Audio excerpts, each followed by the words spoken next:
마태복음 2장 1절부터 12절 제가 봉독하겠습니다. 헤롯 왕 때에 예수께서 유대 베들레헴에서 나심에 동방으로부터 박사들이 예루살렘에 이르러 말하되 유대인의 왕으로 나신 이가 어디 계시냐? 우리가 동방에서 그의 비열을 보고 그에게 경배하러 왔노라 하니 헤롯 왕과 온 예루살렘이 듣고 소동한지라. 왕이 모든 대제사장들과 백성의 서기관들을 모아 그리스도가 어디서 나겠느냐 물으니 이르되 유대 베들레헴이오니 이는 선지자로 이렇게 기록된 바 또 유대 땅 베들레헴아 너는 유대 고을 중에서 가장 작지 아니하도다. 내게서 한 다스리는 자가 나와서 내 백성 이스라엘의 목자가 되리라 하였음이니라. 이에 헤롯이 가만히 박사들을 불러 별이 나타난 때를 자세히 묻고 베들레헴으로 보내며 이르되 가서 아기에 대하여 자세히 알아보고 찾거든 내게 고하여 나도 가서 그에게 경배하게 하라. 박사들이 왕의 말을 듣고 갈새 동방에서 보던 그 별이 문득 앞서 인도하여 가다가 아기 있는 곳 위에 머물러 서 있는지라. 그들이 별을 보고 매우 크게 기뻐하더라. 집에 들어가 아기와 그의 어머니 마리아가 함께 있는 것을 보고 엎드려 아기께 경배하고 보배합을 열어 황금과 유황과 몰약과 예물을 드리니라. 그들은 꿈에 헤롯에게로 돌아가지 말라 지시하심을 받아 다른 길로 고국에 돌아가니라. 아멘. 우리는 지금 대림절 기간을 보내고 있습니다. 대림절은 단순히 크리스마스, 즉 성탄절을 기다리는 시간이 아니지요. 이 대림절을 통해서 우리가 이 기다림의 신앙을 다시 한번 바라보고 또 기대하는 신앙, 그리고 하나님이 이미 일하고 계심을 믿는 그 신앙 가운데 나아가는 것입니다. 우리는 이 절기를 통해서 주님이 이 땅 가운데 어떻게 오시는가, 그리고 그 오심을 누가 기대하며 소망하며 알아보는가, 그리고 그 주님의 오심에 대해서 우리는 어떤 반응을 가지고 있는가를 한번 생각해 보게 됩니다. 우리의 삶이 힘들고 많이 어렵다고들 합니다. 세상은 더 각박해져 간다라고도 하죠. 어쩌면 가만히 생각해 봅시다. 물론 우리의 삶이 힘들고 어렵습니다. 세상이 각박해져 가기도 합니다. 그러나 우리의 환경, 이 세상이 문제가 아니라 어쩌면 우리의 마음이 그렇게 얼어붙어 있기 때문에 더 힘들고 어렵다라고 느끼는 것은 아닌지, 더 각박하다고 느끼는 것은 아닌지 돌아보아야 합니다. 예수님은 이 땅 가운데 별을 따라 오셨습니다. 그리고 별은 여러분 우리에게 소망을 상징하고 별은 희망을 상징합니다. 많은 사람들이 별을 보면서 희망을 꿈꾸죠. 별을 보면서 또한 아름다운 삶을 꿈꿉니다. 야곱도 그랬죠. 야곱은 어떠했습니까? 하나님의 축복을 받기 위해서 형을 속이고 누굴 속였어요? 아버지를 속였습니다. 그리고 결국 그것이 들통이 나자 외삼촌 라반의 집으로 급히 도망을 가죠. 그 도망가던 중 베델에서 그 외롭고 쓸쓸한 그 밤을 보낼 때 그 밤하늘의 별을 바라보면서 하나님의 약속을 붙잡았던 야곱이었습니다. 세상이 힘들고 또 어렵고 한숨 쉬는 일이 많아도 그때마다 우리의 삶의 소망이 되시고 인도자가 되시는 주 예수 그리스도를 바라보면서 힘을 내야 할 줄로 믿습니다. 주님은 별을 따라 이 땅에 오신 것처럼 별이 우리의 소망이 되는 것처럼 우리가 주님을 바라보면서 그 소망을 가져야 합니다. 오늘 말씀을 보시면요, 예수님의 탄생을 가장 먼저 깨달아 먼 길을 마다하지 않고 찾아왔던 동방의 박사들을 볼 수가 있습니다. 그리고 이들이 예루살렘에 찾아와서 묻죠. 뭐라고 묻습니까? 유대인의 왕으로 나신 이가 어디 있느냐라고 물었습니다. 예루살렘, 하나님을 섬기는 수많은 사람들이 모여있던 예루살렘의 성, 그리고 그 가운데 성경을 연구하던 서기관들, 백성을 대표해서 하나님을 섬기던 제사장들, 그들은 모두 예수님을 탄생을 모르고 있던 그때에 어떻게 이 동방의 박사들은 예수님의 탄생을 알고 경배하며 먼 길을 떠나봤을까요? 그들은 하늘을 보았고 하늘에 소망을 두었고 또한 그 하늘을 통하여서 하나님의 인도하심을 받았기 때문에 그렇습니다. 우리도 하늘에 소망을 두고 그 하늘에 하나님의 인도하심을 받고 살아가야 할 줄로 믿습니다. 마태복음 2장에서는 예수님의 탄생 직후에 벌어진 매우 인상적인 장면들을 우리에게 보여줍니다. 말씀드렸다시피 동방에서 별을 보고 찾아온 박사들이 있습니다. 그리고 예루살렘에 왕 헤롯이 있지요. 그리고 그 예루살렘 가운데의 종교의 지도자들, 그리고 베들레헴 가운데 어느 한 마국간에서 태어나신 아기 예수가 등장합니다.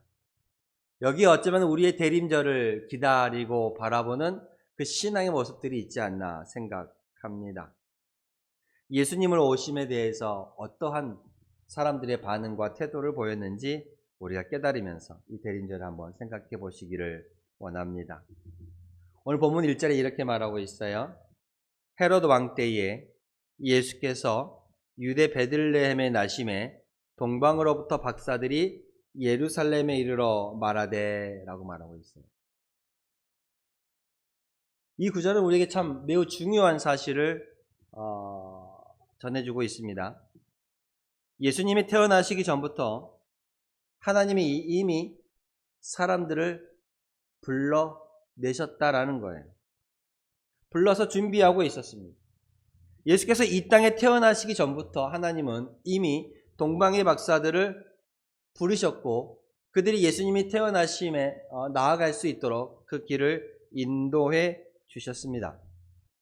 동방의 박사들이 우연히 예수님을 찾아 길을 떠난 것이 아니었죠.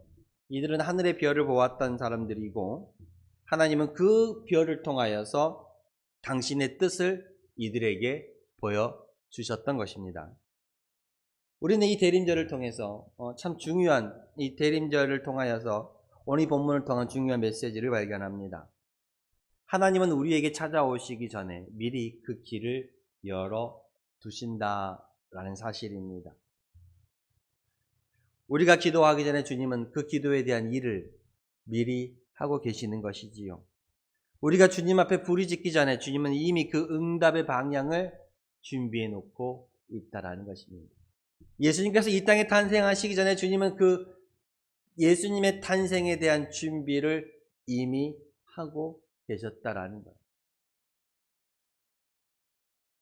주님은 먼저 별을 준비하셨습니다. 그 별을 준비하심으로 그 별을 보고 찾아오도록 만드셨다라는 것. 우리의 삶 가운데서도 하나님은 별을 준비하십니다. 그 별을 통해 너희가 나에게로 오는 길을 보여주는 것입니다. 동방의 박사들이 예루살렘에 찾아옵니다. 와서 이렇게 묻죠. 왜 물었을까요? 별을 보고 따라왔는데 예루살렘쯤에 이르러서 이 별이 사라졌거든요. 갑자기 따라오던 별이 보이지 않아요. 그러면 이 박사들이 생각하기에 이 별을 통해 태어난 위대한 왕은 보통 어디서 태어난다고 생각하겠어요? 왕이 있는 궁에서 태어난다고 생각하지 않겠습니까? 그래서 예루살렘 성으로 가서 헤로드 왕께 질문을 던지는 거예요. 유대인으로 나신 왕이 어디에 있느냐라고 말해요. 우리가 그 별을 보고 찾아왔고 그에게 경배하기 위해 먼 길을 왔다라고 말합니다. 그런데 이 말은요, 단순한 이 동방의 박사들의 말은 단순한 그 왕으로 태어나신 아기가 어디에 있느냐라는 질문이 아니었습니다. 이들이 던진 질문은 기존의 예루살렘 성에 있던 모든 그 사람들의 기반을 흔드는 질문이었어요. 여러분 생각해 봅시다. 새로운 왕이 태어났다라는 것은 기존에 있던 왕이 이제는 물러가게 된다는 말이잖아요. 그렇죠? 그 권력을 내려놓게 된다는 거예요. 기존의 권력을 가지고 있던 자들은 불안하게 만드는 말이었습니다. 새로운 왕이 태어났다라는 것은 기존에 권력을 가지고 있던 자들을 불안하게 만드는 질문이었어요. 그리고 그 예루살렘에는 그 당시 거기를 지배하던 왕이 있었죠. 헤롯이라는 왕이 있었습니다. 그래서 3절에 뭐라 그래요? 헤롯 왕과 온 예루살렘이 듣고 소동한지라. 왜 소동했어요? 아니, 왕이 새로 태어난 적이 없는데, 새 왕이 나온 적이 없는데 새 왕을 경배하러 왔다라는 이 박사들의 얘기를 듣고 소동할 수밖에 없는 거예요. 가진 자들은 그 가진 것을 빼앗기지 않기 위해 두려움에 떨 수밖에 없었다라는 것이죠. 여러분, 예수님의 태어나심이, 예수님의 이 땅에 오심이 어떤 이들에겐 기쁨이지만 그래서 어떤 이들에게는 두려움이 되는 거예요. 우리의 삶을 바꾸십니다. 주님은 이 땅 가운데 오시면 우리의 삶을 바꾸세요. 주님을 만나는 자들은 그 삶이 바뀌게 되어 있습니다. 기존에 우리의 삶의 왕자에 앉아있던 것들도 그것들을 흔드는 거예요. 주님이 이 땅에 오심으로, 우리 가운데 오심으로 우리의 삶이 바뀌는 이유가 뭐냐면 우리의 삶의 그 왕자에 앉아있던 그것들을 흔드시고 그것들을 이제 바꾸시기 때문에 변화가 일어나는 거예요. 이 질문은 기존에 있던 사람들에게도 이 왕이 어디 있냐는 질문은 왕 앞에 와서 새로 태어난 왕이 어디 있느냐, 내가 그를 경배하러 왔노라라고 말하는 것은 그 기존의 권력을 흔드는 것이죠. 오늘 나도 마찬가지입니다, 여러분. 예수님이 나에게 오신다라는 것은요, 내가 이제 주인이 아니라는 고백이에요. 예수님이 나에게 오시는 건요, 이제 내 모든 것을 내가 통제하지 않고 주님이 통제하심에 맡기며 살아가겠다라는 고백이에요. 예수님이 우리 가운데 오신다라는 것은요, 이제는 내가 내려와야 할 자리가 있음을 깨닫는 거예요. 그걸 깨달아야 돼요. 그래서 어떤 사람에게는 예수님이 오심이 기쁨이지만 어떤 사람에게는 그것이 불편함이 될 수도 있다라는 거예요. 주님이 오시면 그 주님의 자리에 내 자리를 내어 드려야 하니까요.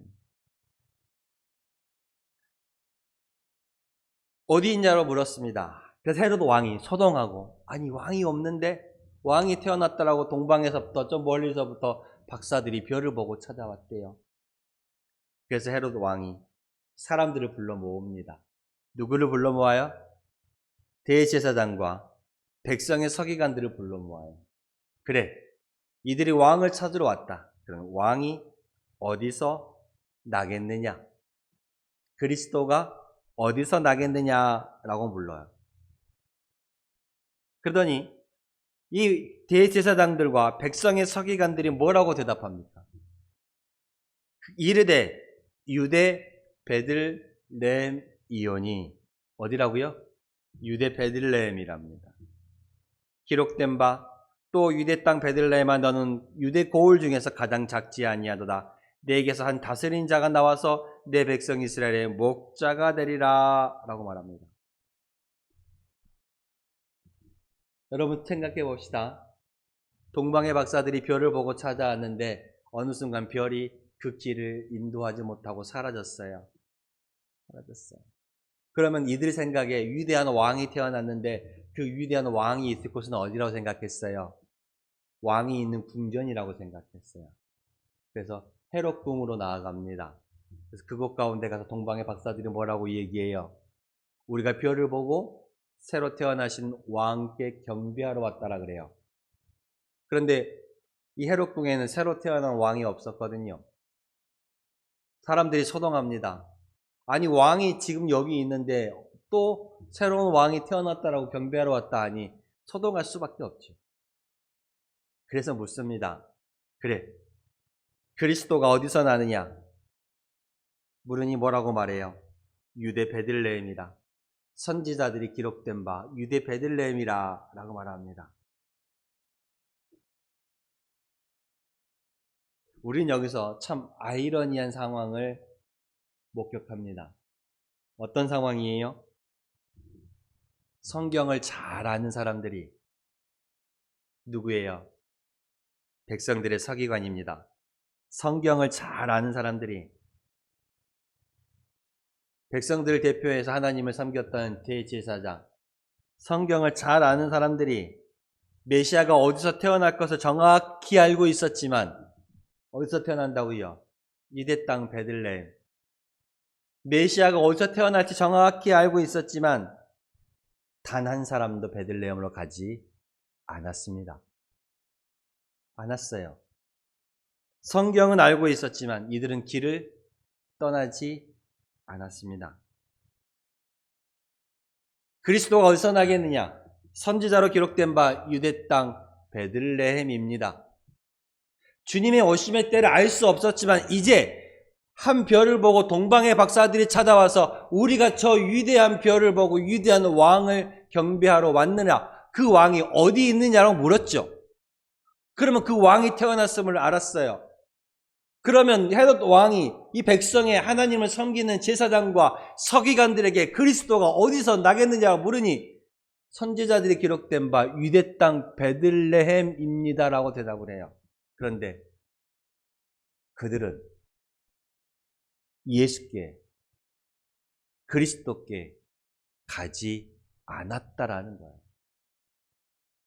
어디서 태어나는지도 알고 있었고 동방의 박사들이 찾아오는 말미암아 그 시기가 언제인지도 이제 깨달았는데 아무도 찾아가지 않았어요.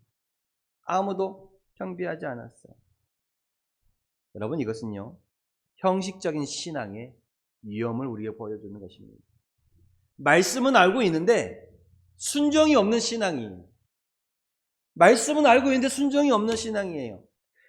예수 그리스도가 어디서 태어나는지를 알고 있음에도 불구하고 그 시기가 바로 지금임을 깨달았음에도 불구하고 찾아가지 않는 거예요. 경배하지 않는 거예요. 말씀은 알고 있지만 그 말씀에 순종이 없는 겁니다. 예언은 말할 수 있지만 경배하지는 않는 거예요. 하나님을 섬긴다는, 그 섬긴다는 사람들을 대표하는, 그리고 학식이 있는 서기관들과 제사장들이 말씀을 알고 있고 예언을 알고 있지만 찾아가지 않았고 순종하지 않았고 경배하지 않았다라는 거예요. 정보는 풍부했지만, 알고 있는 것은 많았지만, 지식은 많았지만 움직이지 않는 신앙이 되어버렸다. 이 말씀을 통해서 이 대림절 기간 하나님은 우리에게 이렇게 묻고 있습니다. 너는 말씀을 들었다. 그러면 너는 그 말씀에 순종하고 있는가? 너는 순종하고 있느냐? 너는 순종하는 신앙을 가지고 있느냐? 너는 예언을 들었다. 그 예언에 경배할 수 있는 신앙을 가지고 있느냐? 너는 알고 있다. 그래, 움직이는 신앙을 가지고 있느냐? 이들은 말씀은 알고 있었지만 순종하지 않았고 예언을 알고 있었지만 경배하지 않았고 그들은 지식이 있었지만 움직이지 않았습니다. 오늘 우리에게 묻습니다. 너는 순종하느냐? 너는 경배하느냐? 너는 움직이고 있느냐라고 하나님은 묻고 있는 것입니다. 오히려 동방의 박사들은 이 성경에 대해서 완벽하게 알지 못했지만 그 위대한 별 하나를 보고, 그 별 하나만 보고 먼 길을 떠나왔습니다. 반면에 종교 지도자들은 어땠나요? 성경을 줄줄 외우고 알고 있었지만 단 몇 킬로도 움직이지 않았다라는 거예요.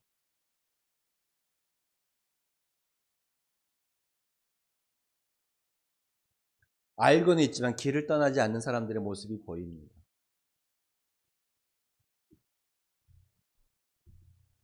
어디서 태어난지 알았어요. 헤롯이 박사들에게 이렇게 말합니다. 유대 베들레헴에서 태어난다라고 말해줍니다. 그러면서 박사들에게 이렇게 말해요. 나도 가서 그에게 경배하고자 하오니 가서 그를 만나면 나에게도 알려달라라고 말합니다. 베들레헴으로 보내며 이르기를 가서 아기에 대해 자세히 알아보고 찾거든 내게도 구하여 나도 가서 그에게 경배하게 하라. 우리는 이미 알고 있어요. 성경의 지식이 있는 분들은 알고 있습니다. 헤롯 왕이 이 아기를 찾으면 자기에게도 알려달라라고 나도 가서 그에게 경배하겠다라는 이 말이 진실일까요? 거짓일까요? 왕이 새로 태어난 왕에게 경배한다라는 것은 무슨 말이에요? 내 자리를 넘겨주겠다는 말이잖아요. 근데 권력은 누구하고도 안 나눈다는 말이 있어요. 그죠? 이 말은 참이에요, 거짓이에요? 거짓이에요. 헤롯은 그 아기를 새로 태어난 왕을 죽일 계획을 갖고 있었어요. 거짓이었습니다. 이 동방의 박사들이 나중에 하나님의 꿈에 나타나신 하나님의 음성을 듣고 헤롯 왕에게 가지 않고 왔던 길이 아닌 다른 길로 그들이 있는 고향으로 돌아갑니다. 이 동방의 박사들이 나타나지 않으니까 헤롯 왕이 어떻게 해요? 나중에 그 근방 베들레헴을 근처로 그 근방에 있는 사람들을 그 시기에 2살 아이들을 전부 다 죽여버려요. 다 죽여버려요. 그 근방에 있는 2살 아이들을요. 새로 태어난 아이부터. 헤롯의 마음에는 새로 태어난 왕께 아기께 경배하는 것이 아니라 죽이려는 계획을 갖고 있었습니다. 왜요? 자기의 자리를 지켜야 하니까요. 이 모습은 우리에게도 이렇게 말합니다. 우리도 예수님을 믿는다고 말하면서 여전히 나를 지키고 있지는 않은지, 내 계획, 내 시간, 내 욕심, 내 가진 것들을 지키기 위해서 예수님께 나아가지 못하고 있지는 않은지 한번 생각해 보게 하는 거예요. 이 대림절을 통해서 내 자리를, 내 시간을, 내 모습을 이제는 주님께 내어드리는 것입니다. 자리를 내어드려야 돼요. 헤롯은 그 자리를 지키기 위해서 거짓으로 나왔고 이후에 그 주변에 있는 베들레헴, 유대 땅 베들레헴 주변에 있는 모든 2살 아이들을 싹 다 죽이라는 명령을 내렸던 것처럼 거짓 숭배가 헤롯 왕께는 있었던 것이지. 우리의 모습도 우리 가운데서 이런 거짓은 없는가 한번 돌아보아야 합니다. 여전히 내가 살아있지는 않은지 한번 돌아보게 하는 것이지요. 어느 순간 별이 사라졌는데 이제 별이 다시 나타납니다. 별이 다시 나타나요. 9절에 보면 박사들이 왕의 말을 듣고 갈새 왕의 말을 듣고 어디로 가고 있어요? 베들레헴으로 가고 있어요. 베들레헴에서 난다 하니까 왕의 말을 듣고 베들레헴으로 갈새 동방에서 보던 그 별이 문득 갑자기 또 나타났어요. 그리고 인도하여 가다가 어떤 아기가 있는 곳에 머물러 서 있다라. 그 별을 보고 매우 크게 기뻐하고 기뻐하더라. 말하고. 여러분 참 중요합니다. 처음에 별을 보고 찾아왔는데 어느 순간 별이 보이지 않았어요. 그래서 그 별이 어디 있는지 알기 위해서 헤롯 왕궁으로 찾아갔잖아요. 그래서 그곳이 어디인지를 들었어요. 유대 땅 베들레헴이래요. 베들레헴으로 가던 중에 그 별이 다시 나타납니다. 그리고 그들의 반응은 별을 보고 매우 크게 기뻐하고 기뻐했다라고 말해요. 여러분, 우리도 신앙의 길을 가다 보면요, 그 별이 보이지 않을 때가 있어요. 별을 보고 갔는데 그 신앙의 길에 주 예수 그리스도의 말씀을 붙잡고 갔는데 그 별이, 그 말씀이 내 삶에 보이지 않을 때가 있어요. 무슨 말이냐면 내가 신앙으로 하나님을 믿고 살아가는데 때로는 하나님이 나와 함께하지 않는 것 같은, 내가 왜 이런 고난과 어려움과 시련과 고통을 당해야 하지? 내가 왜 예수 믿는데? 그럼 뭐라고 내가 예수를 믿지? 라는 생각이 가질 때가 있다는 거예요. 별을 보고 갔는데 어느 순간 별이 보이지 않는 거예요. 그런데 별이 다시 나타났다는 거예요. 여러분, 하나님은요, 당신의 자녀들을 버리지 않습니다. 대림절은 오늘 우리에게 이렇게 말하는 거예요. 별이 사라진 것이 아니다. 별은 다시 나타난다. 때로는 우리의 삶이 깜깜해 보일지라도 그 깜깜함에 다시금 나타나는 그 모습을 우리에게 보여주고 있습니다. 여러분, 하나님은 결코 당신의 자녀들을 버리지 아니하십니다. 내가 주님께 등 돌리며 그 별이 보이지 않는다라고 눈 감고 있을 뿐이에요. 그 별은 다시 우리에게 나타납니다. 찾고자 할 때, 그들이 베들레헴으로 나아갈 때 별은 다시 보였던 것입니다. 그리고 마침내 그 멈춘 별을 따라 들어가니 누가 있었어요? 아기 예수를 만나게 돼요. 뭐라 그래요? 집에 들어가 아기와 그의 어머니 마리아와 함께 있는 것을 보고 엎드려 아기께 경배하고 보배합을 열어 황금과 유황과 몰약을 예물로 드리니라. 왕을 만났는데요. 왕관이 없어요. 화려하지 않습니다. 보좌도 없어요. 아니, 왕인데 큰 별을, 위대한 별을 찾아왔는데, 위대한 사람, 위대한 왕이 태어날 것을 찾아왔는데 어느 마국간에 들어가게 된 거예요. 보잘것 없어요. 그럼에도 실망하지 않았습니다. 이 박사들은 경배했습니다. 그들이 준비했던 황금과 유황과 몰약을 아기 예수께 드립니다. 여러분, 황금이 뭐예요? 금이. 요즘 금값이 많이 올랐대요. 금값이 많이 올랐다고 합니다. 뭐 70 얼마까지 간다고도 해요. 한 돈에요. 여러분, 동서고금을 막론하고 가장 가치 있고 보배롭게 여기는 것이 바로 금입니다. 금, 황금. 그리고 유황은 뭐냐면 아름다운 향기예요. 아름다운 향료. 아름다운 향기를 내는 향료입니다. 몰약은 그 당시에 장례식이 없어서는 안 되는 귀한 보물이었습니다. 황금은 가장 귀한 것, 왕대심을 나타내고, 유황은 아름다운 향료, 아름다운 향기, 하나님 되심을 나타내며, 몰약은 이 장래, 고난을, 앞으로의 그 주님의, 예수님의, 아기 예수의 그 고난을 보여주는 거예요. 대린절을 통하여서 이들이 드린 예수님, 아기 예수님께 드린 예물을 통하여서 예수님의 이 땅에 오심을 탄생을 기뻐하는 그 모습 가운데 어떻게 이 생을 살아가고 이 땅의 삶을 마무리하실 건가지를 십자가의 모습까지 다 함께 보여주는 것입니다. 이들은 아기 예수를 만나 선물을 드렸어요. 어떤 선물을 드렸어요? 황금과 유황과 모약을 드렸습니다. 여러분, 우리도 성탄절을 맞이하면 서로 선물을 나눕니다. 보통 선물을 나누지요. 그러면 여러분 묻겠습니다. 여러분들은 주님께 어떤 선물을 준비하고 있어요? 어떤 선물? 아무런 선물도 준비하지 않나요? 예수님은 이 세상에서 가장 귀한 것이 뭐라 그랬어요? 예수님은 이 세상에서 가장 귀한 것이 뭐라 그랬어요? 마태복음 16장 26절에 이렇게 말씀하셨어요. 사람이 만일 온 천하를 얻고도 제 몫으로 잃으면 무엇이 유익하리요? 사람이 무엇을 주고 제 목숨과 바꾸겠느냐라고 말했어요. 이 세상에서 가장 귀한 것이 있다면 우리의 영혼 구원이에요. 그래서 예수님이 가장 기뻐하시고 우리가 주님께 드릴 수 있는 가장 귀한 선물은 영혼 구원입니다. 그렇습니다. 동방의 박사들이 그 먼 길을 찾아 별을 보며 찾아와 아기 예수를 만나 아기 예수께 귀한 예물을 드렸던 것처럼 우리도 이 성탄을 기다리며 주님 오심을 기다리며 주님께 드릴 가장 귀한 선물은 또한 뭘까? 믿지 않는 영혼을 하나님께로 인도하는 것, 그것이 가장 귀한 선물입니다. 그렇습니다.